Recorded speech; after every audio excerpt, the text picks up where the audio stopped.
Imagine que está a salvar pessoas do fogo, arriscando a sua vida, e ao voltar para casa, encontra um estranho na sua sala, vestindo as suas roupas e bebendo da sua caneca favorita. Mas o pior não é isso. O pior é que a sua noiva olha para si não como seu amado, mas como um intruso perigoso que ela vê pela primeira vez. Naquela noite, perdi a minha casa, mas ganhei algo mais valioso, provas que destruirão as vidas deles. O cheiro a fumo ainda estava entranhado na minha pele e o meu uniforme pesava 1 tonelada.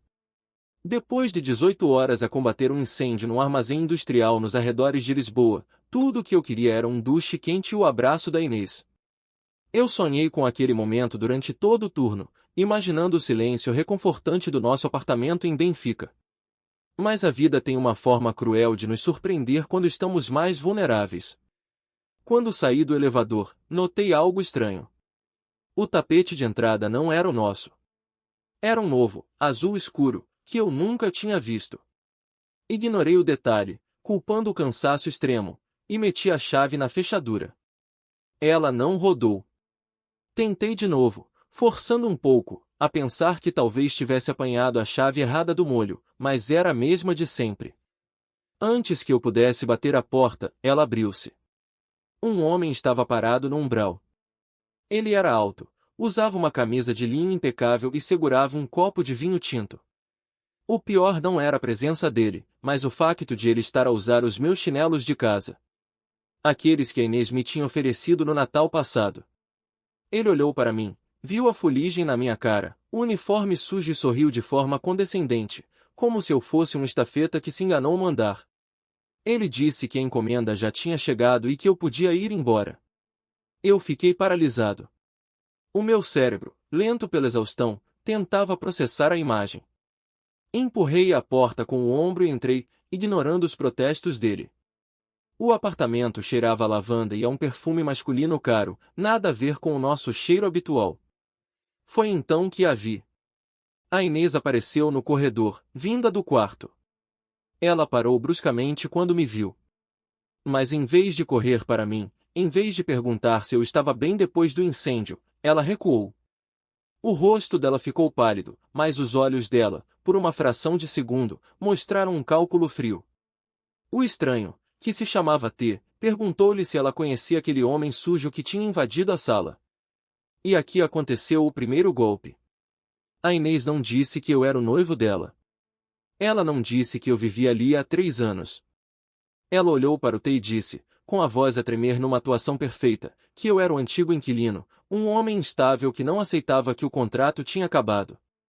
O chão fugiu-me debaixo dos pés.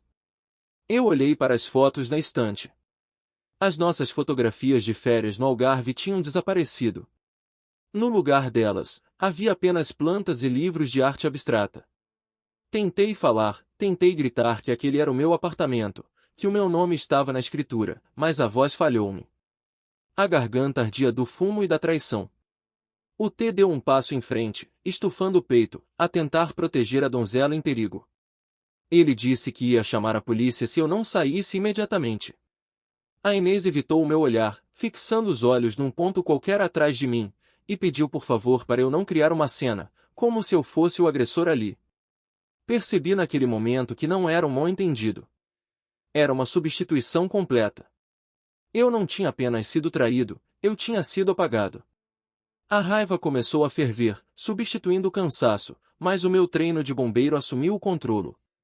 Avaliar o perigo. Recuar. Não agravar a situação quando se está em desvantagem numérica e tática.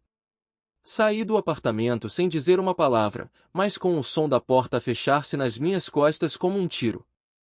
Desci as escadas a correr, porque o elevador parecia demasiado lento para minha fúria. Quando cheguei ao átrio do prédio, o Sr. Manuel, o porteiro que me conhecia há anos e com quem eu falava sobre futebol todas as semanas, barrou-me o caminho. Ele não sorriu. Pelo contrário, parecia nervoso. Ele disse que tinha ordens estritas da administração do condomínio para não me deixar subir mais, e que a dona Inês tinha avisado sobre o meu comportamento agressivo recente. Aquele foi o segundo golpe, ainda mais forte que o primeiro. Comportamento agressivo? Eu mal tinha estado em casa nas últimas 3 semanas devido aos turnos extras. Saí para a rua fria de Lisboa, sentei-me no meu carro e as minhas mãos tremiam incontrolavelmente. Peguei no telemóvel para verificar a minha conta bancária no Millennium, a conta conjunta onde depositávamos tudo para o casamento.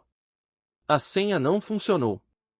Tentei a biometria, e a aplicação informou que o acesso tinha sido revogado pelo titular principal há 2 horas.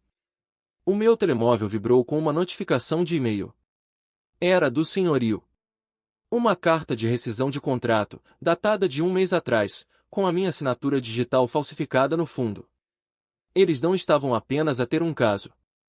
Eles tinham planeado a minha destruição financeira e social enquanto eu estava a salvar vidas no meio das chamas. Liguei o carro e conduzi sem destino, acabando num parque de estacionamento perto da ponte 25 de abril. Enquanto olhava para as luzes da cidade, uma certeza fria instalou-se no meu peito. A Inês achava que tinha vencido porque me apanhou de surpresa. Ela achava que eu ia quebrar. Mas ela esqueceu-se de uma coisa: quando se trabalha com fogo, aprende-se que para o apagar, por vezes é preciso deixar que ele consuma todo o oxigênio à volta. E eu estava prestes a tirar-lhes o ar. Acordei com o pescoço dorido e o vidro do carro embaciado pela umidade da madrugada lisboeta. Por um breve segundo, entre o sono e a vigília, procurei o calor do corpo da Inês ao meu lado, mas a minha mão bateu no volante frio. A realidade caiu sobre mim com o peso de um teto a desabar num incêndio estrutural. Eu não estava na minha cama. Estava estacionado numa rua lateral em Alcântara, ainda com o uniforme a cheirar a fumo velho, exilado da minha própria vida. A imagem do T a usar os meus chinelos e a beber o meu vinho continuava gravada na minha retina, uma alucinação perversa que se recusava a desaparecer com a luz do dia. Liguei o telemóvel, que tinha desligado na noite anterior para evitar a tempestade, e o aparelho quase bloqueou com a enxurrada de notificações.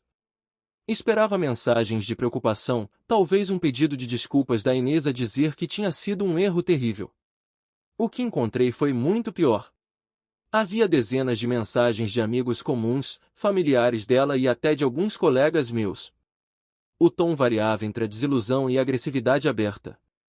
A Inês não tinha perdido tempo. Enquanto eu tentava processar o choque no meu carro, ela tinha estado ocupada a reescrever a história nas redes sociais e nos grupos de WhatsApp. Ela não disse explicitamente o que tinha acontecido, mas publicou frases vagas sobre livrar-se de relações tóxicas, medo constante e finalmente estar segura. Nos comentários, vi corações de apoio e mensagens a chamarem-lhe guerreira. A narrativa dela era meticulosa: eu era o bombeiro herói em público, mas um monstro controlador em privado. O mais aterrorizador era a eficiência com que ela tinha virado nosso círculo social contra mim sem apresentar uma única prova, apenas insinuando um perigo que nunca existiu. Senti o estômago revirar, não de fome, mas da náusea provocada por ver a minha reputação ser assassinada em tempo real. Precisava de pensar com clareza, mas o pânico financeiro começou a instalar-se. Conduzi até a agência do meu banco assim que abriu. O gerente, que costumava cumprimentar-me com um sorriso e perguntas sobre o Benfica, atendeu-me com uma formalidade gélida. Ele informou-me que a conta conjunta tinha sido encerrada. Pedi o extrato dos últimos movimentos antes do fecho e o que vi fez o meu sangue ferver. Não eram apenas despesas de supermercado. Havia pagamentos de estadias em hotéis de charme no Douro, jantares em restaurantes com estrelas Michelin e compras em lojas de designer na Avenida da Liberdade. As datas coincidiam perfeitamente com os meus turnos noturnos e fins de semana de serviço. Eu tinha andado a financiar o romance deles durante meses, pagando para ser traído. Saí do banco com os papéis na mão, sentindo-me mais exposto do que nunca. Decidi que não podia confrontá-la diretamente, ela já tinha vantagem da vítima e qualquer aproximação minha seria usada para validar a história dela sobre a minha suposta agressividade. Em vez disso, fui para o quartel. Precisava da familiaridade da rotina, do apoio dos meus irmãos de farda. Mas o veneno da Inês tinha um alcance mais longo do que eu imaginava. Assim que entrei, o silêncio caiu no balneário. Os olhares desviaram-se. Ninguém me perguntou sobre o incêndio no armazém. Fui chamado ao gabinete do comandante. Ele não me mandou sentar. Com um tom grave, informou-me que tinha recebido uma queixa formal. Não era criminal, ainda, mas a Inês tinha contactado o Departamento de Recursos Humanos alegando sentir-se ameaçada e insinuando que eu estava instável devido ao estresse pós-traumático do trabalho. Para minha proteção e para salvaguardar a imagem da corporação, fui colocado em licença administrativa com efeitos imediatos, pendente de uma avaliação psicológica. Ela sabia exatamente onde atacar. Tirar meu trabalho não era apenas sobre dinheiro, era sobre tirar minha identidade, a única coisa que me restava. Saí do quartel com a sensação de estar a caminhar debaixo de água. Sem casa, sem dinheiro e agora sem trabalho. A vontade de ir lá e partir a porta era avassaladora, mas sabia que isso seria o fim. A Inês estava à espera que eu explodisse. Ela precisava dessa explosão para justificar tudo o que tinha dito. Respirei fundo, forçando a calma tática que usava em situações de emergência. Se ela queria jogar xadrez, eu não podia continuar a jogar boxe.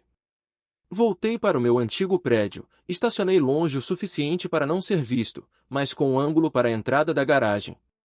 Esperei horas. A fome apertava, mas a adrenalina mantinha-me focado. Ao final da tarde, o portão da garagem abriu-se. O carro da Inês saiu, mas não era ela a conduzir. Era o T. Ele parecia relaxado, a rir-se de algo que ela dizia no lugar do pendura. Segui-os a uma distância segura, mantendo 2 carros entre nós no trânsito da segunda circular. Eles pararam em frente a um edifício de escritórios envidraçado no Parque das Nações. Eu conhecia aquele prédio. Era a sede da Axis Corporate, a empresa onde a Inês trabalhava como assistente administrativa. Vi o T sair do carro, dar a volta e abrir a porta para ela. Ele passou o cartão de acesso na entrada principal com a familiaridade de quem manda. Aproximei-me da recepção depois de eles entrarem e vi o nome dele numa placa digital no átrio, listada sob a direção executiva, Tiago Mendes, diretor de operações. O choque da revelação foi seguido por uma clareza súbita. O T não era apenas um amante aleatório.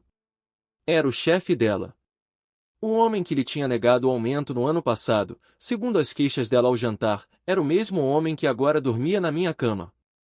Tudo começou a fazer sentido, as horas extras dela, as viagens de team building, o súbito interesse dela por marcas caras.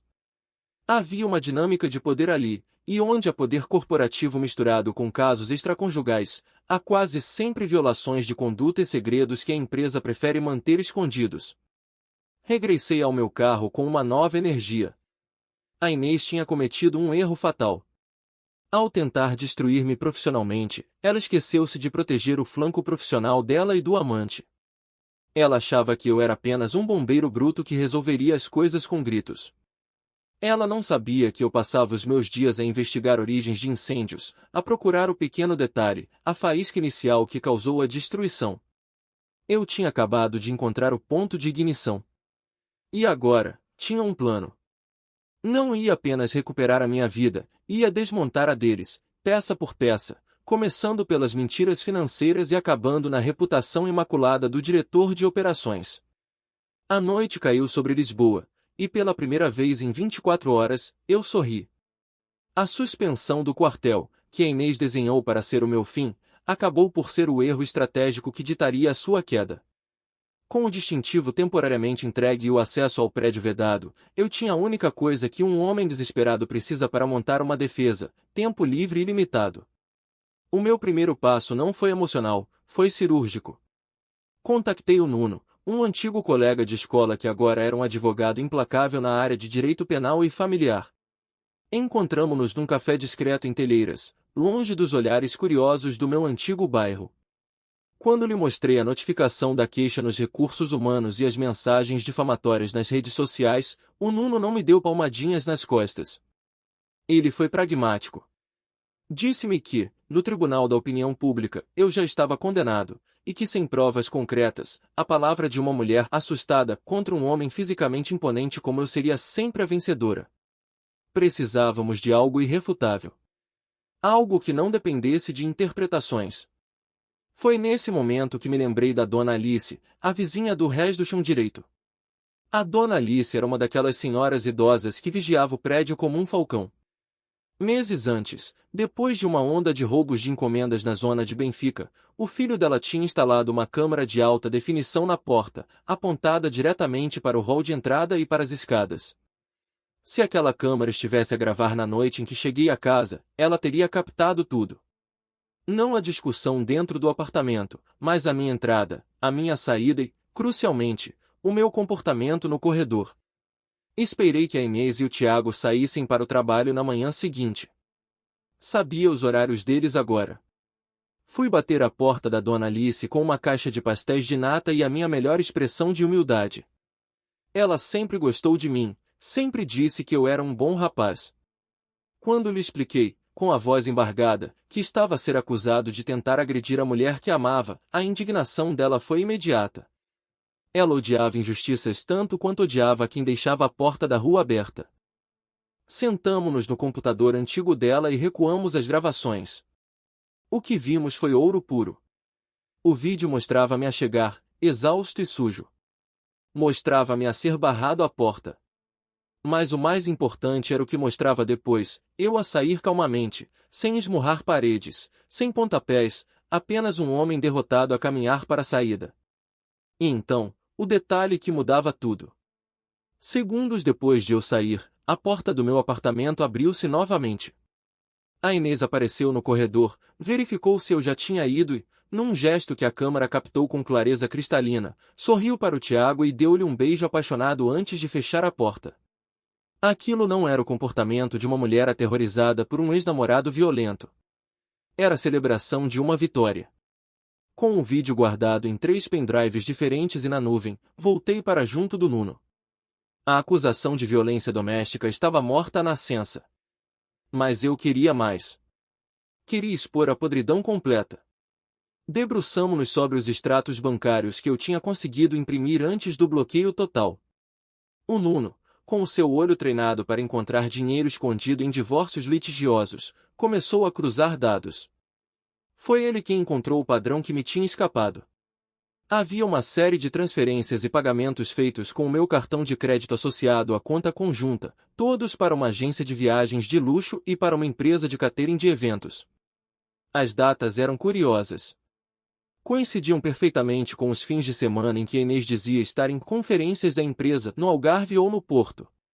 Mas o que tornava tudo criminalmente interessante era o cruzamento com as faturas que a Inês, descuidada na sua arrogância, tinha deixado numa pasta partilhada na nossa cloud doméstica, a qual eu ainda tinha acesso pelo telemóvel. Ela estava a pagar hotéis de 5 estrelas e jantares de luxo com o nosso dinheiro, o dinheiro que eu ganhava a arriscar a vida nos incêndios. Mas a fraude era dupla. Nas pastas da cloud, encontrei cópias de pedidos de reembolso de despesas submetidos à Axis Corporate. Ela apresentava as faturas pagas pela nossa conta conjunta como despesas de representação da empresa, e a empresa reembolsava o valor, mas para uma conta pessoal dela no Revolut, uma conta que eu desconhecia. E quem assinava a aprovação dessas despesas fraudulentas? Quem carimbava os relatórios que validavam fins de semana românticos como viagens de negócios essenciais? A assinatura digital estava lá, clara e repetida em dezenas de documentos. Tiago Mendes, diretor de operações. Eles não estavam apenas a ter um caso. Eles estavam a desviar fundos da empresa para financiar o caso, usando a minha conta bancária como mecanismo de lavagem para ocultar o rastro do dinheiro dos auditores da empresa. O Tiago estava a roubar a própria empresa para pagar a vida de luxo com a amante, e a Inês estava a usar o meu dinheiro para adiantar os pagamentos, lucrando depois com o reembolso total. Era um esquema perfeito, desde que ninguém olhasse com atenção. O Nuno recostou-se na cadeira, com um sorriso predatório que eu nunca lhe tinha visto. Ele disse-me que aquilo já não era um caso de divórcio ou de difamação. Aquilo era crime de abuso de confiança, falsificação de documentos e fraude fiscal. Tínhamos a arma do crime e as impressões digitais. Faltava apenas escolher o momento certo para premir o gatilho. O Nuno informou-me que a Axis Corporate iria realizar a sua gala anual de verão na próxima sexta-feira, um evento de prestígio onde estariam presentes os acionistas, a administração e, claro, as famílias. Seria o palco onde a Inês planeava oficializar a sua nova vida de sucesso ao lado do diretor. O que ela não sabia era que eu também estava a planear comparecer, não fisicamente, mas através de uma apresentação que ninguém naquela sala jamais esqueceria. A vingança servisse fria, mas a justiça, descobri eu, servisse com dados irrefutáveis e no momento de maior exposição possível. A noite da gala anual da Axis Corporate chegou envolta numa atmosfera de exclusividade e luxo, tendo como cenário o imponente salão de baile de um hotel histórico no Estoril. Eu não estava na lista de convidados, naturalmente. O meu nome tinha sido riscado da vida da Inês com a mesma facilidade com que se apaga um erro num caderno, mas a minha presença naquela sala seria sentida de uma forma que ninguém poderia ignorar. Estacionei o carro numa rua lateral, longe dos valetes e das passadeiras vermelhas, e fiquei ali no escuro, com o motor desligado e o telemóvel na mão, a única ligação que tinha com o Nuno, que monitorizava tudo a partir do escritório dele. O plano não envolvia cenas dramáticas de interrupção física ou gritos no meio do salão. Isso seria o comportamento do homem instável que eles inventaram. A nossa estratégia era silenciosa, digital e devastadora. Às 9 da noite em ponto, precisamente no momento em que o Tiago subia ao palco para discursar sobre os valores de integridade e transparência da empresa, o Nuno carregou na tecla enviar. Um e-mail com prioridade alta, marcado como urgente, denúncia de fraude corporativa e desvio de fundos, aterrou simultaneamente nas caixas de entrada de todos os membros do Conselho de Administração, do diretor financeiro e do Departamento de Compliance, muitos dos quais estavam sentados nas mesas da frente, a aplaudir o homem que os estava a roubar. Eu podia imaginar a cena com uma clareza cinematográfica. O Tiago no púlpito, confiante no seu fato feito à medida, a Inês na primeira fila a brilhar com joias que o meu salário de bombeiro nunca poderia pagar, mas que a minha conta bancária tinha financiado inadvertidamente. O e-mail continha um anexo PDF de 50 páginas, meticulosamente compilado. A primeira página não era financeira, mas sim moral, o vídeo da câmara de segurança da Dona Alice.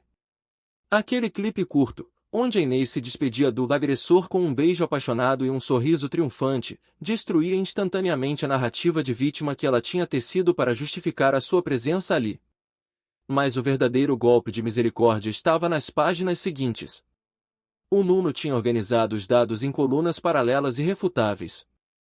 De um lado, os extratos do meu cartão de crédito com despesas em hotéis de 5 estrelas e restaurantes de luxo. Do outro, os pedidos de reembolso que o Tiago tinha aprovado na empresa para as mesmas datas e valores, alegando despesas de representação fictícias. A fraude era óbvia e insultuosa. Eles estavam a cobrar 2 vezes pela mesma mentira, roubavam-me a mim e roubavam a empresa, embolsando lucro líquido na conta secreta da Inês. O silêncio deve ter começado a espalhar-se pela sala não como uma onda de choque, mas como um murmúrio inquieto. Primeiro, foram os telemóveis a vibrar e a iluminar as mesas redondas. Depois, os olhares confusos dos administradores que interromperam o jantar para ler o conteúdo. Vi, através de uma atualização de estado de um ex-colega da Inês nas redes sociais, que o ambiente tinha mudado. O Tiago, lá em cima, deve ter percebido que a atenção da sala se tinha desviado dele para os ecrãs brilhantes. O discurso dele deve ter vacilado, as pausas tornaram-se demasiado longas, o sorriso confiante transformou-se numa careta de dúvida. O CEO da empresa, um homem conhecido pela sua tolerância zero com escândalos, levantou-se da mesa principal. Ele não esperou pelo fim do discurso. Com o tablet na mão, fez um sinal discreto, mas autoritário, aos seguranças do evento. Não foi um momento de gritaria, foi algo muito pior, foi o momento em que o poder real esmagou a ilusão de poder. Os seguranças subiram ao palco, não para entregar um prêmio, mas para sussurrar algo ao ouvido do Tiago e pedir-lhe que os acompanhasse imediatamente. A humilhação foi absoluta porque foi pública e profissional. A Inês, que minutos antes era a rainha do baile, viu-se subitamente isolada num mar de mesas vazias. As pessoas afastaram-se fisicamente dela, como se a sua cumplicidade fosse contagiosa. Ninguém a ajudou quando ela se levantou, trêmula, ao perceber que os olhares de admiração se tinham transformado em repugnância. O Nuno enviou-me uma mensagem curta: está feito. A PJ foi notificada pela própria administração da empresa. A ironia era perfeita. A queixa que a Inês tinha feito contra mim nos recursos humanos do quartel, alegando falsamente instabilidade, tinha agora um espelho real, uma queixa-crime por burla qualificada e falsificação, suportada por provas documentais que a própria empresa tinha acabado de receber. Enquanto conduzia de volta para a pequena pensão onde estava a dormir, não senti a euforia que esperava. Senti apenas um alívio profundo, como o momento em que controlamos um incêndio florestal e sabemos que o vento finalmente parou. O meu nome, arrastado pela lama durante semanas, estava limpo. As mentiras deles tinham ardido na fogueira da sua própria ganância. Eles queriam tudo, o dinheiro, o status, a vítima perfeita, mas a sua ambição desmedida tinha deixado um rastro de fumo que qualquer bom investigador podia seguir. A noite acabou, e pela primeira vez em muito tempo, o silêncio na minha cabeça não era de solidão, mas de paz. O rescaldo de um incêndio é, muitas vezes, mais trabalhoso do que o combate às chamas. É no rescaldo que reviramos os escombros, procuramos focos de calor escondidos e garantimos que o fogo não volta a reacender. As semanas que se seguiram à gala da Axis Corporate foram o meu rescaldo pessoal, um período de limpeza profunda onde a verdade, tal como a água sob pressão, lavou toda a sujidade que se tinha acumulado na minha vida. A queda da Inês e do Tiago não foi apenas rápida, foi vertiginosa, uma implosão estrutural causada pela ganância e pela arrogância de quem achava que estava acima das regras. A investigação interna da empresa foi brutalmente eficiente. Com as provas fornecidas pelo Nuno, a auditoria confirmou o desvio de centenas de milhares de euros ao longo de 2 anos. Mas a verdadeira revelação sobre o caráter do Tiago surgiu quando a pressão aumentou. Ele não ficou para defender a mulher que supostamente amava. Assim que percebeu que a polícia judiciária estava envolvida e que a prisão preventiva era uma possibilidade real, o Tiago fez o que os cobardes fazem melhor, fugiu. Soube-se depois que ele tinha liquidado ativos apressadamente e apanhado um voo para um país sem acordo de extradição imediata, deixando para trás não só a carreira arruinada, mas também a Inês. E foi aí que a justiça poética atingiu o seu auge cruel. O Tiago, prevendo o colapso, tinha colocado várias das dívidas fraudulentas e contratos de crédito em nome da Inês, usando a procuração que ela lhe tinha dado cegamente durante o auge do romance. Ele fugiu com o dinheiro que restava nas contas offshore, deixando-a sozinha para enfrentar a fúria da empresa, do banco e da justiça portuguesa. A Inês, que semanas antes desfilava como a futura senhora diretora, viu-se subitamente desempregada, com o nome na lista negra do Banco de Portugal e com uma dívida colossal que levaria várias vidas a pagar. A minha reintegração no quartel foi o oposto do meu exílio. O comandante chamou-me ao gabinete, não para me suspender, mas para me apertar a mão e pedir desculpa. A queixa de instabilidade emocional foi arquivada e apagada do meu registro, substituída por um louvor pela minha conduta cívica ao expor uma rede de crime financeiro. Quando vesti a farda novamente, senti um peso sair dos ombros. Os meus colegas, aqueles que tinham desviado o olhar com dúvida, agora batiam-me nas costas. Não houve grandes discursos, porque entre nós não é preciso. O respeito tinha sido restaurado, e isso era tudo o que importava. Recuperei o acesso às minhas contas, embora o dinheiro desviado demorasse a voltar. O banco, perante a evidência de fraude e a falha grosseira nos seus próprios sistemas de segurança ao permitir que terceiros movimentassem o meu dinheiro sem autorização válida, concordou num acordo de indenização para evitar um processo público. Com a ajuda do Nuno, consegui anular os créditos feitos em meu nome. Financeiramente, eu estava a começar do zero, mas estava livre. A Inês tentou contactar-me. Foi inevitável. Quando o dinheiro acabou, quando os amigos das redes sociais desapareceram ao perceberem que ela não era a vítima, mas a cúmplice de um crime, ela lembrou-se do homem que sempre a tinha apoiado. O meu telemóvel começou a receber mensagens longas, cheias de justificações. Ela dizia que tinha sido manipulada pelo Tiago, que tinha sido uma vítima do charme e do poder dele, que estava arrependida e que só eu a podia compreender. Dizia que estava sozinha e que ia ser despejada do apartamento porque, sem o salário e com as contas congeladas, não podia pagar a renda. Eu não respondi. Não senti raiva, nem sequer pena. Senti apenas uma indiferença vasta e silenciosa.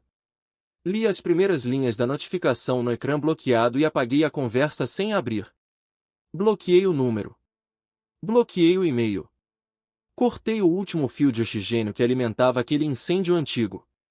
Não fui ver o despejo dela. Não fui assistir a saída humilhante dela do nosso antigo prédio, embora a dona Alice me tivesse ligado para relatar, com algum prazer vingativo, que a Inês saíra a chorar, carregando apenas 2 malas, enquanto o oficial de justiça trocava a fechadura. Decidi não voltar para aquele apartamento. Havia demasiados fantasmas, demasiadas memórias manchadas pela presença de outro homem.